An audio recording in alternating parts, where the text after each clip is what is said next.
Mami ma akwaba emfa umbra Ghana TV GH so wofre me adwoa sechi Meti ante nwutew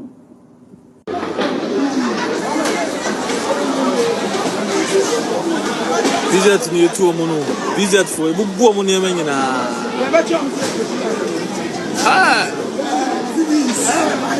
TVs Dia koso Kumasi visit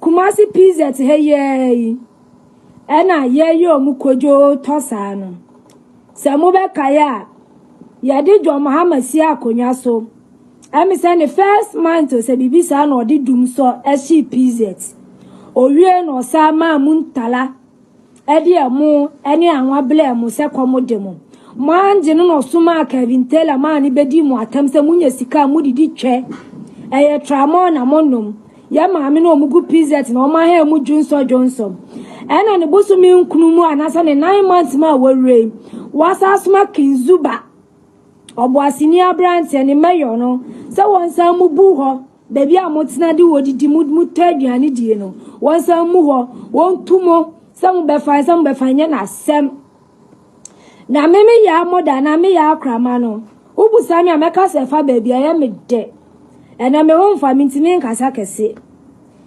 ubusami meka se ya me de wo chine bie ananyankopon ya aduma 2028 enyo obi na beka chem se muni mu maame mo papa mo busuafo muni mu nua no mpie na munji bum empie kwa abonten kwoto abane ma MPP na MPP abane won hihye padema Ghana ni biara yera Mahama padema amadum so onpa kanfo asemo especially asantefo won pay asem kete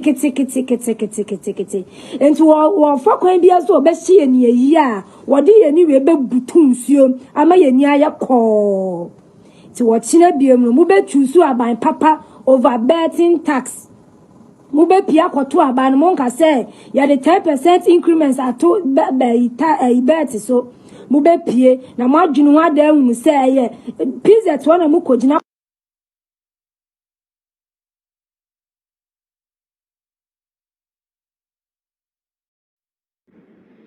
to PZ for Kevin Taylor na yes adien Kevin Taylor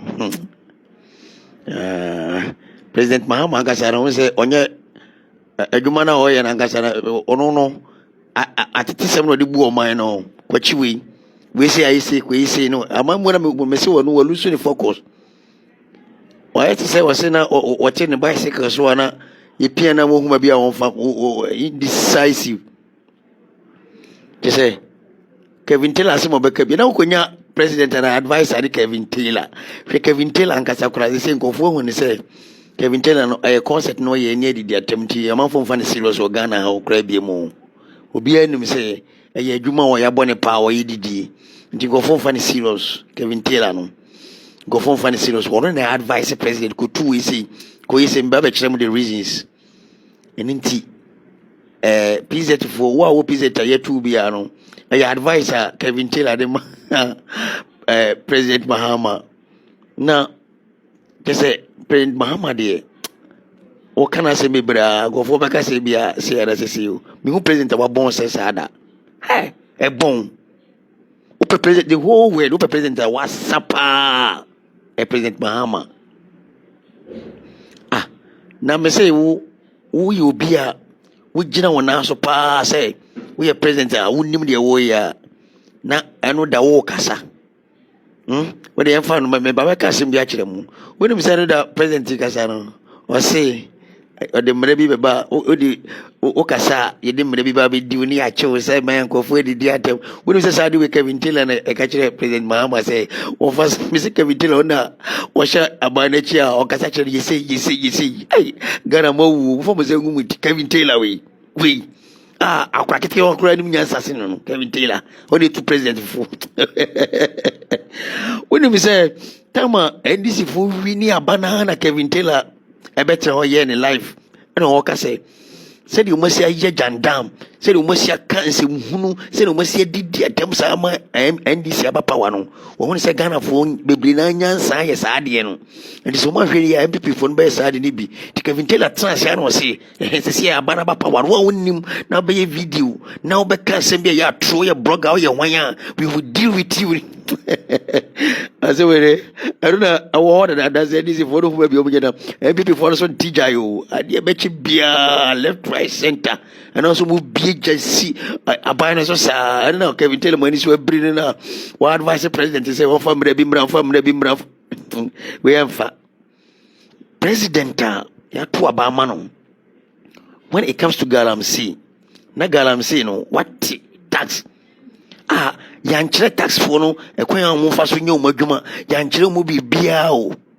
And one say what tax force or moko Galamsey site no operation wine didn't Google so moko president in Timmy it was his uncle who say was a more training na you who more illegal mine and no more we no what you say president and Timmy and Chile money adi na president abegina ho mess speech na nkofo Marcus Kutu na president eto na nsem chile mo say the entire yakoyi nkofo free e ho nyina say they are doing wrong thing adan amoko ho no omo hwe say we no kuta no paper na say kuta no paper ni say baby pa is serious contract o kan na o senka papa we tuni frade yeso onu akasa kura ko so ka o kan say we ko boti pe o so man say amemo kura o say mi jai because mi nim de meye president you ho e be kasa say me say what poor mo koye sa de no enim adwuma mo koye na mo kura mo koye sa president mo useless because mo ade abai bi pani na mo woni ma the greater president why say confuse wa ha no ono wane chama be ka chere say sa Galamsey na NDC fo no be na tutu bi nti say o yes o the president fo ne ba ba chichi no mo NDC fo na mo BP fo na o chichi mo fra what you change people no what you change this for a friend you know I say and this for the taxi bo so about say we NDC ni and you know one more san ko no mo cheche no sa de no and the president me see we amemu papa be ne woni trim mo ti Ghana ha ya Kenya nsa kire mo a na mate ho na de anya me nwanwa say ayi kura wo ha be da so re no pa na radio station we serious radio station wakofre obi say o your friend hwan amachi hwan on na ye political de bend be papa we be kasa to me say o ye NDC ni pio na papa mama na kwase ye hwan no be chai so mo be ka bia ye NDC adwene wo ya akura test say make sense bia to be the hwan lecture Ghana pa monye serious mo se monye serious ba ko kra na ye ya pa kra say it belongs to a country way and your country a full and conform mo bebre na kasa no politics fra o mani and ti say bosua nya sa say de kra I say most times no ya na you conclude say we ye Muslim enti no ye timi no enye adwuma no timi rule Ghana na from nananum prince be sin no any Muslims na atena but yemfa no ntonchen e ba mamumu a nyame wo de wo choose no na ope no say we ena me pese me de ni movie enti enya religion so na yedi buman e nimde so at the end of the day no say me hunu say nyame pese odi nimde on say na me bonipa say ne senso and odi ne honhom adua ni pem odi ni sunsum adua ni pem enti obia oye nipa bia no hunu say sa nipa no onyankopon honhom tinimu na nimdie anya me de mane ma no onhwe say we ye Muslim enti me mane nimdie say anase say ye wo Muslim doctors am practice Christo ni yare no owura ho a onkobusa say Dr. Ibrahim mane hwemi dabi onim say o ye doctor we ye Muslim but o sa nimdie no enti at that point no on musa say they don't go and play that religious card there because onim say doctor no nim to da ho ma doctor le hwe man ho to no man ti nya ahoden obi o ho a ni teacher ho kire na de o ye Christian but teacher amadia school down ho ya Christian bebre ho bebre abeya kese but Muslims bebre kira de nso ho. Now this is just on the face level say ye nipa no nyame ma obi wo wiase biara wonam nyame ma na ama no nimdie sonko enti sameya odifo am ye nyame difo na me gina ma Dr. Baumia because of the mehu nim dia me hunu dia nyame yi akyerɛ me number 1 dia to so me no nyame yi bibi kyerɛ wotimi sometimes kra ene die nipa ne nkwa ba obra ba we no dia nyame yi kyerɛ me ene die me hunu wo papa ni mu no oye obi a okuta qualities ana esu a obetimi adi oman no so enti no me connection with him ne say me make sure say empire a sese me bono me boma no bibi wo ho abechi a na me ho metima chance papa fa sei yenye ne sei enti no ebredru say amanfo a omutumi bi o ma no ejina asoda no mo say oye Christopher because when they sorry some about it okay but yeah ba beto aba prior to elections and some people also aye who are so for libya as a platform bi omo also said there be omo ma ho kwan ma bia muslim emma medi or my yet in some P. Oh, Yashuma, a could do baby na quite banter. There was a senior man of God, not just on also the Bufuiana or echo back and forth. I tell you, I'm surprised. Still, no, most of them are doing that. Unim na adia ba konsoa sometimes that's what we say and omo can sa time no still if people want to say no ye chinchi obi sa je adia it will be a problem. It is a see a near my near my ban, baby.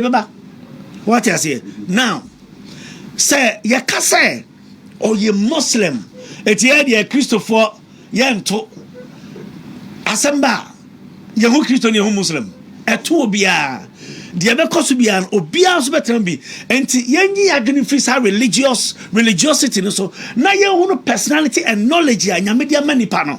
That should be our focus. Say, obey me, yeah. Yeah, yenim a Christopher mo bompaye empaye bia mo bobia no omo pe answer ba nyame answer no won define say we Christo no bompaye ntime the answer na fa Christo ni so na ma e bia wan answer na Muslim so e bia enam Jew ni so e bia enam traditionalist bi so because God can use any medium to demonstrate his power etino say obi sorry no so a bompaye but empire me boy and say we nko ade ene entimi nyame no yenyi adwene fusi no say nyame oye God of all flesh oye honam nyina nyankopon enti de ope no ena oye enti my connection say me yo difo na ebia make us Dr. Baumia identity still na oye sofo na oni Muslim emo ebra no me de nyame ama mahu no eno nti ena me preacher papa no nim dia wo ene de nyame ama mahu nti obetimi aboa Ghana man no in general. Prophet, maybe sir, question from the layman's point of view. 2024, Anye, this time around, Dr. Mahama Baumia, Esa Prese Obetu Francado Diama NPP. Okay. Then I just say ABA this time around, Okay. Me that's for this another intelligent question. The chira say ebe ye eye eniema bia on say obia on obi call battlefield 1 no lose wa hunu say the second time no onye sa same person na free say we defeat ni biem so sometimes go to me babo wa backyard because eniema na ono no ehun say anko yi wa correct both spiritually and physically or correct here. Now, the person has winning in his spirit. There's always a timer because maybe one or two be anko ye. Bible say a baby nanyamya catch Joshua was baby on nabesi be a assassin be mount. But country kit to be friend I bo your friend say Joshua ni Israel for from Fran. Na Joshua banya me nem dem be butu from no say ready. And just say na catch me. One can't tell me say krobi kra betia edimi so am campus sa kro kitwa your friend I. A whole nyame catch and say there is somebody your friend Achan, right? Or no kra or the least tribe of Israel. Aniema mo free Jericho me ka say mamu nkwa nkofa no. Sa abranche na kofa bia ye bi enti Joshua go deeper e ko fish akwane out and okun off. He went back to defeat Ai. Okay. What else? I come back. I could defeat this because not on him the Nyamiaka. Eti bibi timi yami timi kasa ore nyame ne kacha Joshua direct o. We nya odifo nko nyame ne kasa say Joshua baby a wona besi yame de be ma. But still bibi ko wrong. Ama I say nyame asema mem. But Joshua had to seek God and ask why. I bring a shown a turn of why no or could deal with the situation and then or call back to win again. And say Obi defeated before. Sometimes maybe one or two things. But if I call a fishy out in a meeting or button outer, I am telling you, say all banner who say a win in a winning or deba. And the difference between the last 2024 and then we're quite to say a primary space and sana yakum, but we are say primary in you overcome here. We are looking at the bigger picture of 2028. And me believe you said the year who was soon ya correct, this time things will go well. We don't come in before, but Bimbisa briefly, prior to 2024 elections, we can say yes, yeah, Baba Twaba, near me because we be June so be near my group.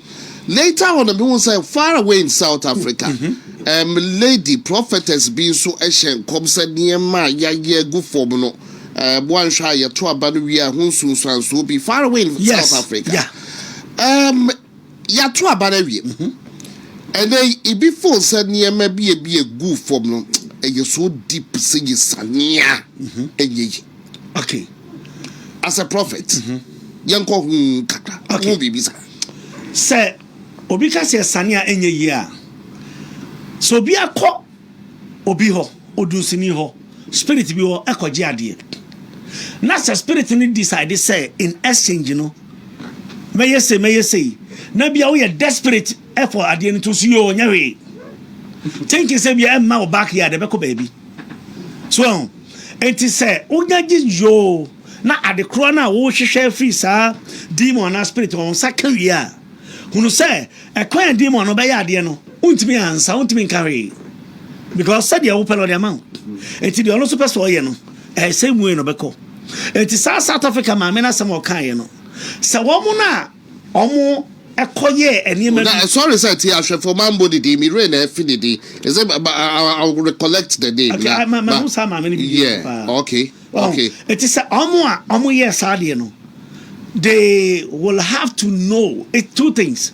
It's either you know what to do to reverse it, or you bear the consequence. But most times, you see, bibi albe force we are sibiano. On sabet me aka. But yes, I will say okay. On sa kan and then be free chiraba. Minimum be an old peba. Ye can't for so ya winya bana wuja bandana. A banatiase, but no. Because what drew pick out a chenchina, as I say, a simami. It is a obi ye sani manu ye will soon somewhere. One sa home chrono enya pam. One home chrono enya a connection. And then if it is true, say, sa maybe I'll call you on sa candy or pair, almost be fat your mope. What I say, it is Obika say, okay, we are home share any year. Most times, until they are done with what they are also taking. What I say, because what I say, until they are done, they have done with it. To say a lot of people, yeah, no, see, or different bars and come sharing coin yet. They all know okay. What I say, and and none of them will be able to say Ghana. What I'm seeing, and I come in be. Obviously, Ghana near my own and you near my baby and you. Wow. So, Mamika Zambako, there are things only repentance can save you. And repentance, they say, why Yahoo say, baby, me do this, and me and Casame Pamu can be a maye, Nanyan Copo Mobano Jimmy. And there are things and so Nipa Crown, Adiana Wayano, Opa on customer form, and Mususasono, Ebeba. Enti say obi koya de no be anywhere na say e drew say e mu odin a yes nipa ko no repent and at the time kwa repent kra na ade no still it will come